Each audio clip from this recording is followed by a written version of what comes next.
तर मंडळी, आता 4 ऑगस्टचा भाग खूप इंटरेस्टिंग दाखवलाय आणि खूप मज्जा येणार आहे. आजच्या भागात तर आपल्याला खूप हसवलंय त्यांनी. त्यामुळं आता व्हिडिओ शेवटपर्यंत बघा. आणि चॅनलवर नवीन असाल ना, तर सबस्क्राईब केल्याशिवाय जाऊ नका बरं का. आता धनराज दादा नाही का, तर उभा राहतो आणि सगळ्यांना सूचना देता. बघा, आता वीज कडकल्यामुळे नाही का, खूप मुसळधार पाऊस आहे. आधीपेक्षा जास्त आधीपेक्षा जास्त रेड अलर्ट सांगितलाय, रेड अलर्ट. बापरे, आता तर सगळेजण घाबरून जातात. आता सगळ्यांना माहित असतो की त्यांचा प्लॅन बी आहे. त्यावर तर पट्टा निर्माण झालाय, त्यामुळे आता ढगफुटी होऊ शकते. रेड अलर्टची आता तयारी सुरू करायला हवी. मंडळी, सगळेजण आपापल्या कामाला लागतात. तर मंडळी, सुलक्षणा काकूलाही जाग येतो. त्याच्या आवाजाने ती खिडकी बंद करते आणि खिडकीत बंद करतानाच तिला तितके सुस्त. ती चटकन काकाला उठवते. काकाला म्हणजे मंडळी दत्ता काकाला. दत्ता, उठ, तू जा आणि त्या घरातलं जाऊन काढून तिच्या बापाला पाठव, म्हणजे चंद्रकांत काकाला. म्हणजे जी आपल्या कुटुंबावर जी पीडा आहे ना, ती कायमचीच निघून जाईल. तिचे तर हाल होतच असतील ना, यावर आता दत्ता काका म्हणतात बेहाल होत असतील अगं तिचे. अगं अगं अगं, काय डोकं आहे ग तुझं. काका आता खिडकीतून बघत असतात. एकीकडे तर आता चंद्रकांत काकालाही जाग येतो. जिच्या आवाजाने बघतात, बाप रे, पाऊस चालू आहे. तुला पण जाग येतो. हो, बरं वाटतंय का तुम्हाला? ओ, बरं वाटतंय मला. तर नको आहे मला. मला मुलगी हवी आहे माझी. माझा काळजाचा तुकडा निघून गेलाय माझ्यापासून. सोडून जाते त्याला झोप कशी काय लागणार. आठवतं का, अवनी जेव्हा लहान होती ना, तेव्हा असंच जेव्हा विजा कडकायच्या, मी माझ्यापाशी धावून यायची आणि माझ्या कुशीत म्हणायची, मला भीती वाटतीये. तेव्हा मी तिला सांगायचो, बाळा भिऊ नको, मी आहे ना, मी असताना कशाची भीती. दत्ता काका काढून आलेले असतात आणि काकू तर एक्साइटमेंट मध्ये खूपच बसलेली राहते. काढला का व्हिडिओ? हो काढला, व्यवस्थित काढला ना. अगं हो, मला काय मॅड समजलंस का ग. हा व्हिडिओ नाही का, उद्या मी सकाळीच पाठवतो. यावर आता काकू काय म्हणते बघा, चांगल्या कामाला उशीर कशाला, आत्ताच पाठवा.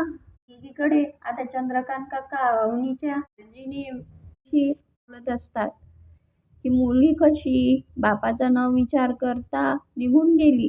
मुलीची काळजी वाटणं हा बापाचा स्वभाव धर्म आहे. आणि तितक्यातच मंडळी आता मेसेज येतो फोनवर. खरं आहे. उद्या रात्री कोणाचा मेसेज आला तुम्हाला काय माहित. काका व्हिडिओ ऑन करतात तर त्यावर आता नीचे हाल म्हणजे बेहाल झालेली दिसतात त्यांना व्हिडिओमध्ये. काय त्यांना पाहिले जात नाही, बघवत नाही. उठ बाळा उठ. पावसापासून संरक्षण करण्यासाठी आयुष्यभर अवनीच्या डोक्यावर मी छत्री घेतली. तीच माझी मुलगी त्या भिकारड्याच्या घरी राहून झोपडीमध्ये दिसतीये. मी काहीही करू शकत नाही. एकीकडे तर यांची तयारी चालू असते भावांची. ती छान असं टेंट बांधतात मंडळी प्लॅस्टिकचा. ती प्लॅस्टिकची अशी कवर टाकतात आणि खाली असे बांबू हे करतात. सगळेजण मिळून आता छानवर बसतात. हो बसा, बघा हे आपलं आता परमनंट सोल्युशन आहे. धनेश दादा त्यापैकी एक पोयम म्हणतो, rain rain go away, come again another day, live on to play, rain rain go away. आता धनपाल दादा मागून त्याच्या डोक्यावर मारतो, ए धन्या, काय रे इंग्लिश, मराठी गाणं गायला पाहिजे, मराठी. आणि आता जोऱ्याने म्हणतो, मराठी आहोत आपण, मराठी. त्यावर तर अवनी त्यांच्याकडे बघतच राहते. अवनीला तर काही समजतच नाही काय बोलून काय नाही. म्हणजे बघा मंडळी, एवढ्या कठीण परिस्थितीतही ही परिस्थिती किती मस्त पैकी अशी हसून हँडल केली आहे. इंटरेस्टिंग दाखवलंय त्यांनी. काकाही जोऱ्याने म्हणतात, आवाज.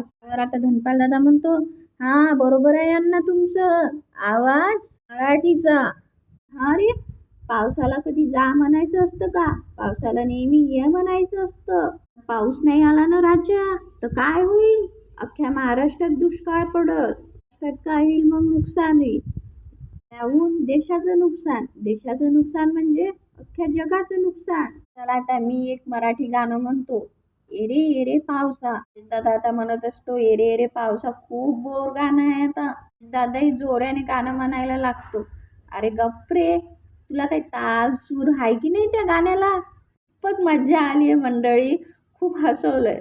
त्यांनी व्यवस्थित नवीन पद्धतीचे गाणे राहतात ना, त्याचे त्यांनी गाण्याचे असे ताल आणि सूर असे जोडून त्यांनी गाणं म्हणलंय. गाण्याने तर अवनीच्याही चेहऱ्यावर हसू येतं. ते पावसाचं गाणं म्हणत असताना आता शेवटी आणि तर रेलगाडीच म्हणलंय, यावर आता सगळ्यांना हसू आलंय आणि सगळ्यांना अडवते. हे काय म्हणताय तुम्ही? कळतंय आणि तुम्ही गाणे म्हणताय. त्यावर आता यशोधन दादा म्हणतो, बरोबर आहे त्यांचं. त्या खेळा भेंड्या. तर अजून शॉक मध्ये जाते. भेंड्या? वहिनी, साध्या सुध्या भेंड्या नाही आहे हं. काय तुम्ही काय गाण्याच्या भेंड्या खेळत राहणार? नाही नाही वहिनी. हो, यानंतर दमशरा. तर दादाची बारी येते आणि सकाळी दादाचं कीर्तन चालू होतं सकाळी 4 वाजता. भजन भजन. काय चाललंय हे तुमचं? तुमच्या घरात काय परिस्थिती आहे इथे? जर पाऊस सुरू राहिला ना तर तुमच्या घरात तळप लागेल, तळप. हा टेंट काय बांधलाय? हा काय तुमचा परमनंट सोल्युशन आहे का? इथं घराच्या अंदर टेंट बांधल्यापेक्षा तुम्ही तुमच्या घरावर पत्री टाका ना. आता राजादादा विचारच करतो. राजादादा म्हणजे राजदादा. सारखं सारखं काय तुमचं घर म्हणतात. त्याला खूप वाईट वाटतं ना. आई, हे आमचं घर कधी म्हणणार? बालदादा म्हणतो आता, वहिनी हो, तुमच्या बोलण्यात पॉइंट आहे. मला काय वाटतं, आम्हाला ही आयडिया काय सुचली नसेल का याच्या आधी? मलाही वाटतं या घरावर ताडपत्री टाकू, पण नेमकी त्याच वेळेला आमची आत्या येते. आता काका म्हणतात कावळी. दादा आता म्हणतो, शहरात खेळूया, बंद झाला आता भेंड्या भेंड्या. असं आता तुम्हाला चालत असेल पण मला नाही चालणार. अख्खा पाऊस आहे, मी अशा घरात नाही काढणार. उद्याच्या उद्या घरावर ताडपत्री लागली पाहिजे, मग मी हे घर सोडून जाईल. खरंच सोडून जाईल हं.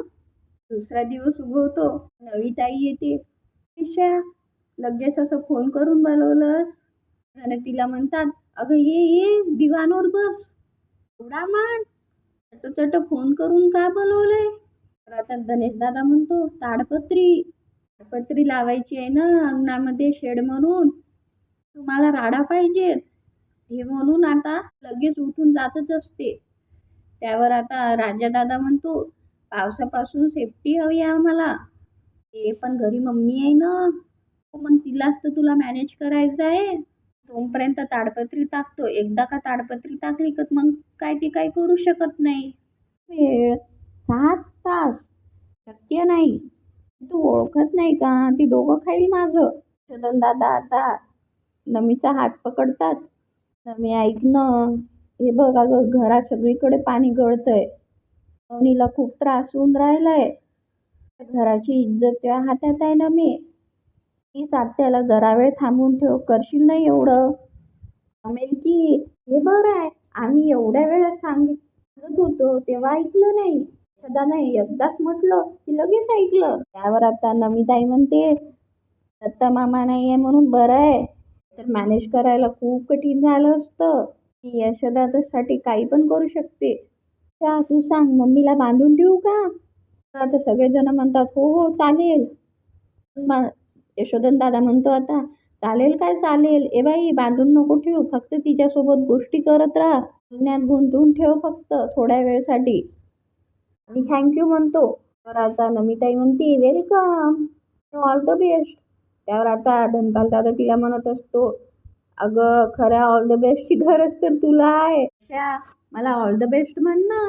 सगळेजण यशोधन दादाकडे बघतात, म्हणजे काहीतरी म्हणून त्याला कन्व्हिन्स करतात की तू ऑल द बेस्ट म्हण, शिवाय काही जाणार नाही. नमिताई आता लाजून जाते. दादाने तिला ऑल द बेस्ट केलेलं राहतं ना मंडळी.